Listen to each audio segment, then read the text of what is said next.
poor black girl, asked paralyzed millionaire, trade off your leftovers for a cure. He laughs. Then everything changed. The laughter echoed through the marble halls of the mansion. Cold, cruel, dismissive. Trade my leftovers for a cure? Marcus Wellington's voice dripped with mockery as he stared down at the 13-year-old girl standing at his door. Child, do you have any idea who you're talking to? But Keisha Johnson didn't flinch. Her worn sneakers planted firmly on his pristine doorstep, she looked straight into the eyes of one of America's wealthiest men and said words that would haunt him forever. I know exactly who you are, Mr. Wellington. The question is, do you know who you're about to become? What happened next would shatter a millionaire's world and prove that sometimes the smallest voices carry the most devastating truths. This is the story of two people who should never have crossed paths. One living in a penthouse overlooking the city. The other in a cramped apartment where the heat got cut off every winter. It's 2025 in Chicago. The divide between rich and poor has never been wider. And in the midst of this inequality, fate was about to orchestrate the most unlikely encounter that would change everything. Marcus Wellington III, heir to a pharmaceutical fortune worth $800 million. Paralyzed from the waist down after a skiing accident in Switzerland.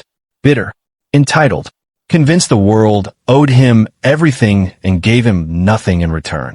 Then there was Keisha Johnson, 13 years old, living in Englewood with her grandmother who was dying of diabetes.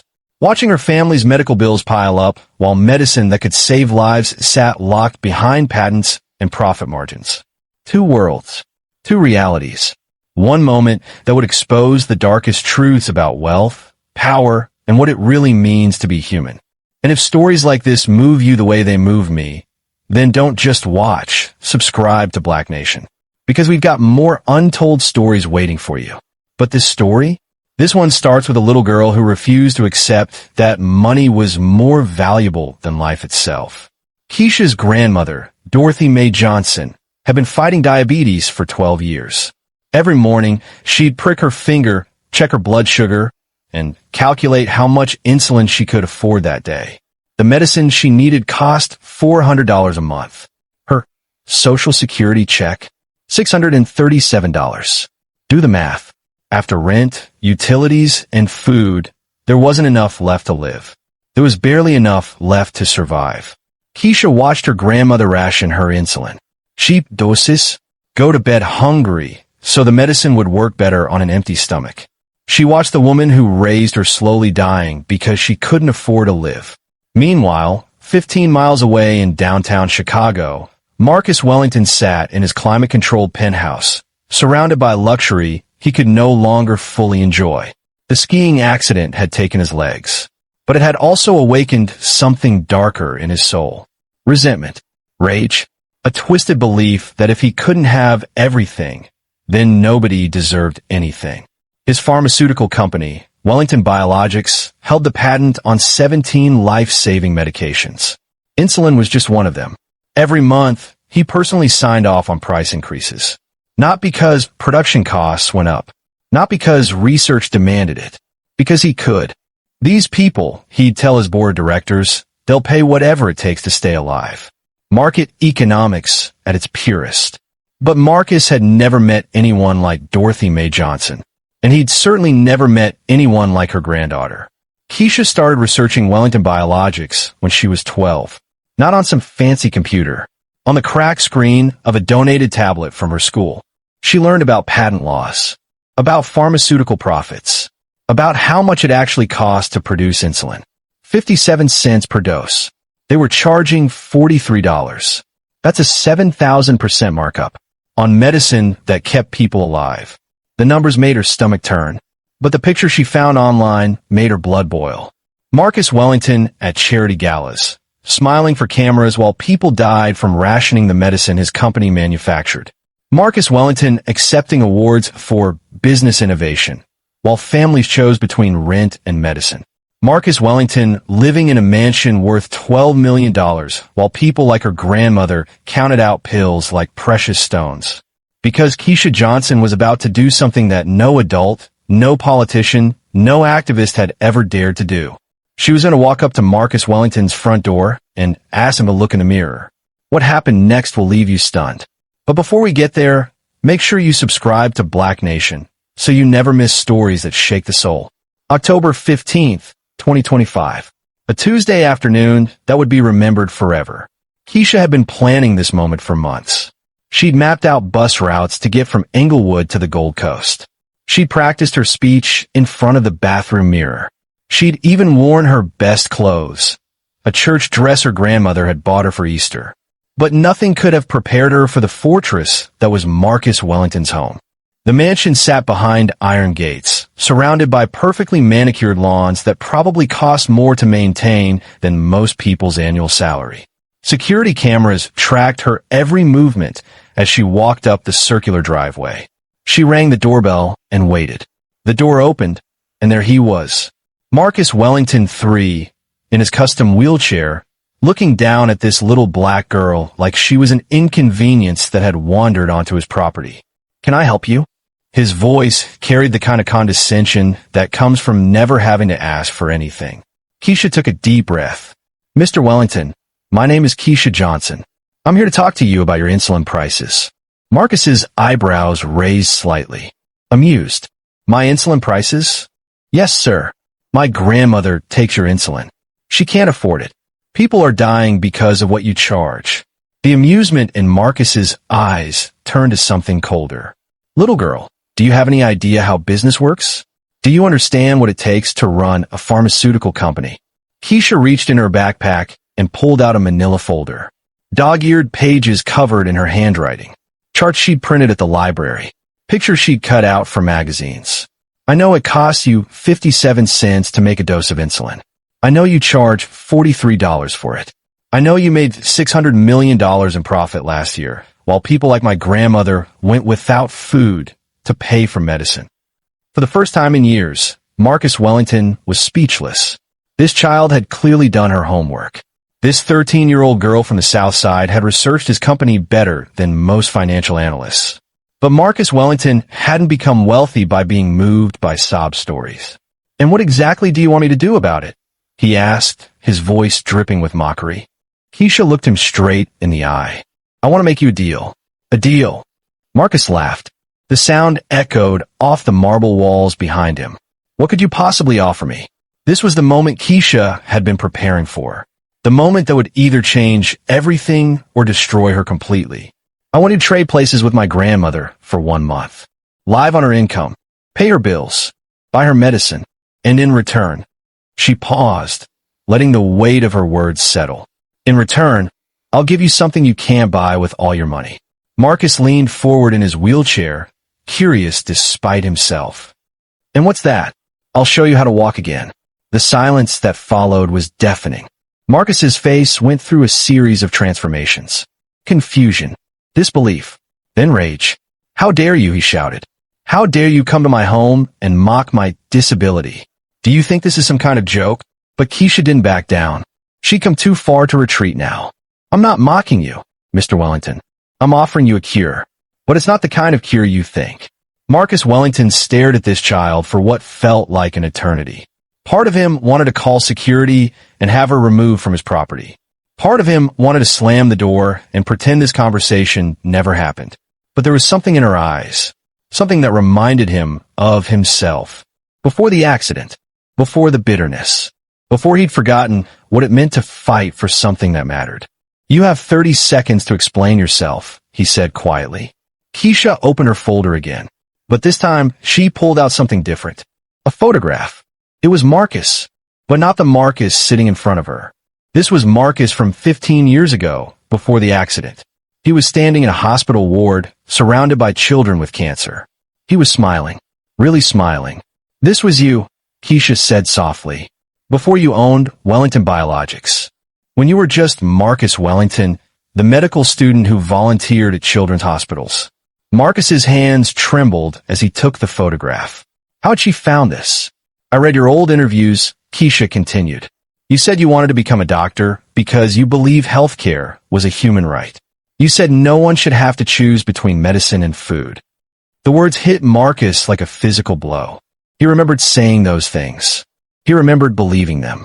That was a long time ago, he whispered. Was it, or did you just forget who you used to be? Keisha reached in her folder one more time. This time, she pulled out a letter. Handwritten, worn from being read over and over. This is a letter my grandmother wrote to your company 3 months ago. She wasn't asking for free medicine. She was asking for a payment plan. She was asking for mercy. She handed him the letter. Marcus read it slowly, his face growing paler with each line. Dorothy Mae Johnson had written about watching her granddaughter give up school supplies so they could afford insulin, about choosing between electricity and medicine, about lying awake at night, wondering if she should stop taking her medicine altogether so Keisha could have a better life. But the part that broke Marcus's heart was the ending. I know Mr. Wellington is a good man. I've read about the hospitals he's donated to. I know somewhere in his heart, he understands that medicine shouldn't be a luxury. I'm not asking for charity. I'm asking for compassion. When Marcus looked up from the letter, there were tears in his eyes. She still believes you're a good man, Keisha said quietly.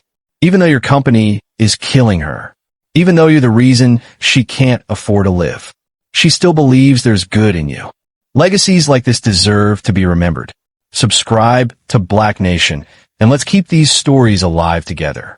So, I'll ask you again, Mr. Wellington. Are you willing to trade places with my grandmother for 1 month? Marcus set the letter down in his lap. For the first time since his accident, he felt something other than anger. He felt shame. What Marcus Wellington did next would shock everyone who thought they knew him. Tell me about this trade, he said quietly. Keisha's heart started racing. She hadn't actually expected him to listen. For 1 month, you live on my grandmother's income. $637. You pay her rent, her utilities, her food, her medicine. Everything she has to pay for, you have to pay for. Marcus was quiet for a long moment. $637. He spent more than that on lunch. And what do I get in return, he asked. You get to remember who you used to be. You get to understand what it feels like to choose between medicine and food. You get to experience what millions of people go through every day because of decisions you make in boardrooms. Marcus wheeled himself closer to the door, closer to Keisha. And you think this will cure me? You think this will make me walk again? Keisha shook her head. No, Mr. Wellington. It won't fix your legs, but it might fix your soul. The words hung in the air between them. And if I refuse? Keisha pulled out her phone. On the screen was a video she'd recorded of herself, standing outside his mansion, holding up her grandmother's medical bills. Then tomorrow morning, this video goes viral. Every news station, every social media platform. The world gets to see a 13-year-old girl begging a millionaire to let her grandmother live. Marcus's eyes narrowed. You're threatening me? I'm giving you a choice, Mr. Wellington. You can be remembered as the man who chose profits over people. Or you can be remembered as the man who remembered what it meant to be human. This was only the beginning. And trust me, you don't want to miss what comes next. Hit that subscribe button to stay with us till the end. For the first time in 5 years, Marcus Wellington felt something he'd forgotten existed. Fear. Not fear of losing money. Not fear of bad publicity. Fear of who he'd become. 1 month? He asked quietly. 1 month. And you won't release that video? Keisha shook her head. Not if you honor the deal. Marcus looked down at his hands. Hands that had signed price increases on life-saving medications. Hands that had approved policies that kept medicine out of reach for people who needed it most. When he looked back up at Keisha, his voice was different. Smaller. More human. When do we start? October 16th. Day one of the most humbling month of Marcus Wellington's life. He woke up in a 1-bedroom apartment in Englewood. The same apartment where Keisha and her grandmother had lived for 8 years. The same apartment where the heat got cut off every winter when the bills got too high. His first task was simple. Go to the grocery store with $30 and buy enough food to last a week. Marcus had never grocery shopped in his life. He'd never looked at prices. He'd never had to choose between name brand and generic. He'd never had to put items back because he couldn't afford them. Standing in aisle 7 of the Jewel-Osco, holding a calculator app on his phone, Marcus Wellington experienced something he'd never felt before. Poverty. Real, crushing, suffocating poverty. He picked up a package of insulin. $43. His insulin. The same insulin his company manufactured for 57 cents. With $30 for groceries, he couldn't afford the medicine and food. For the first time in his life, Marcus Wellington understood the choice his customers made every single day. Medicine or food, life or survival. He put the insulin back on the shelf and walked away. That night, he called Dorothy Mae Johnson. Mrs. Johnson, this is Marcus Wellington. I need to ask you something, and I need you to be honest with me. Dorothy Mae's voice was weak, but kind. Yes, Mr. Wellington. How many doses of insulin have you skipped this month? The silence on the other end of the line lasted forever. Mrs. Johnson, 12, Mr. Wellington. I've skipped 12 doses this month. Marcus closed his eyes. 12 doses. Each dose skipped meant Dorothy Mae was getting sicker. Each dose skipped meant she was choosing between her life and her granddaughter's future. Why? He whispered. Because Keisha needed new school shoes. And winter's coming, and she needed a coat. And the electricity bill was due, and Dorothy Mae's voice broke. And I figure I could skip a few doses if it meant she could have what she needed. That night, Marcus Wellington cried for the first time since his accident. By day 7, Marcus had lost 12 pounds. Not from choice. From hunger. He'd learned to buy marked-down produce that was about to expire. He'd learned to make a package of ramen noodles last 2 meals. He'd learned what it felt like to go to bed hungry because there was no money left for food. But more importantly, he'd learned something else. He'd learned that Dorothy Mae Johnson was not just a customer or a statistic or a number on a profit report. She was a human being, a grandmother who loved her granddaughter more than she loved her own life. By day 14, Marcus had experienced his first utility shutoff. The electricity went out because he couldn't afford the bill and groceries in the same week. He sat in the dark apartment, feeling the cold creep in, and realized this was Dorothy Mae's reality every winter. This was what his pricing decisions meant in the real world. By day 21, Marcus had made a decision that would change everything. Day 28 of the trade. Marcus Wellington stood in the boardroom of Wellington Biologics, facing his board of directors. But he wasn't the same man who'd left this room a month ago. Gentlemen, he said, his voice steady and clear. We need to talk about insulin. The board members shifted uncomfortably. Marcus had called this emergency meeting with no explanation. Our current pricing model is unsustainable, Marcus continued. Board member Richard Hayes spoke up. Marcus, our insulin revenue is up 37% this year. The pricing model is our most successful. Our pricing model is killing people. The room went silent. Marcus pulled up a presentation on the screen.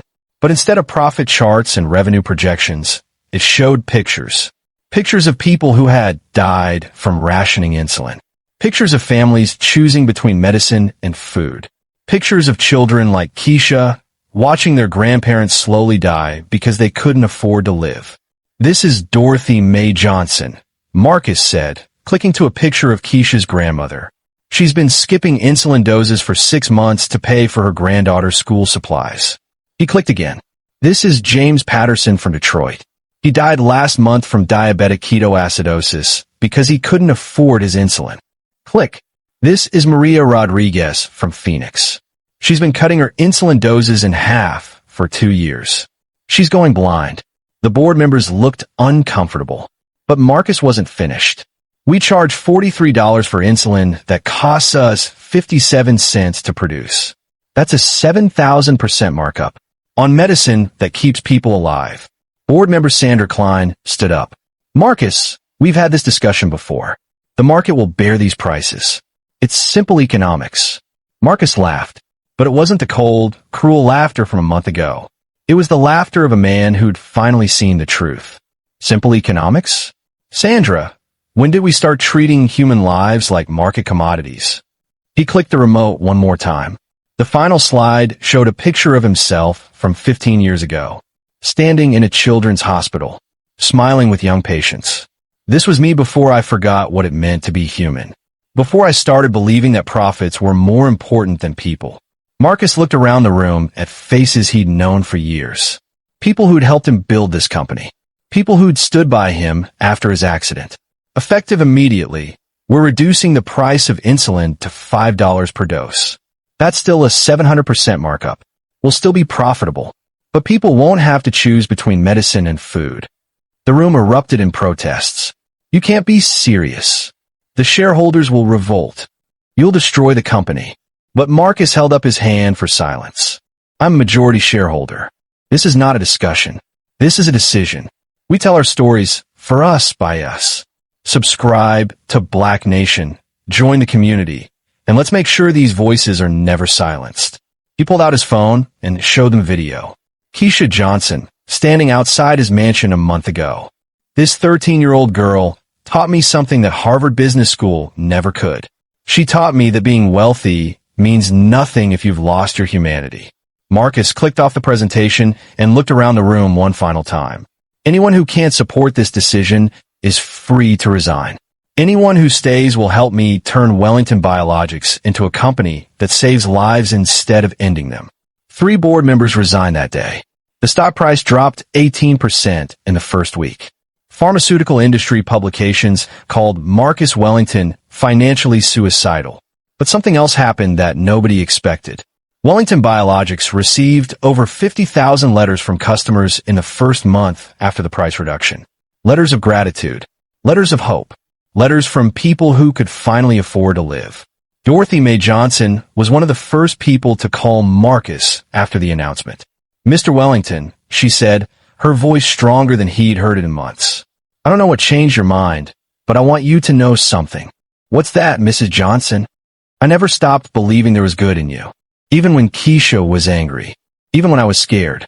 I never stopped believing. Marcus wiped away tears he didn't know he was crying. Mrs. Johnson, I owe you and Keisha more than I can ever repay.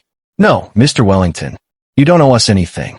You gave us something more valuable than money. What's that? You gave us hope that people can change. That good can win.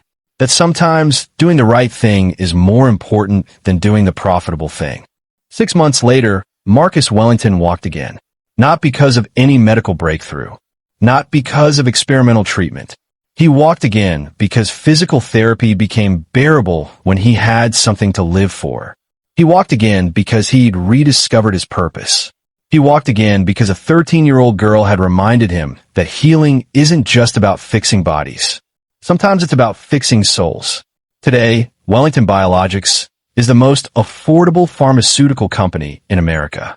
Marcus Wellington has donated over $300 million to organizations that provide free medicine to people who can't afford it. And Dorothy Mae Johnson? She's still alive, still fighting, still taking her insulin every single day without having to choose between medicine and food. Keisha Johnson graduated valedictorian of her high school class. She's now studying medicine at Northwestern University on a full scholarship provided by the Wellington Foundation. Her goal? To become a doctor who never forgets that healthcare is a human right. But this story isn't really about Marcus Wellington's transformation. It's not even about Dorothy Mae Johnson's survival.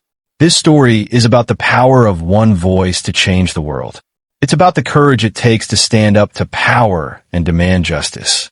It's about the truth that sometimes the smallest people carry the biggest truths. Keisha Johnson was 13 years old when she walked up to a millionaire's door and asked him to trade his leftovers for a cure. She didn't cure his paralysis.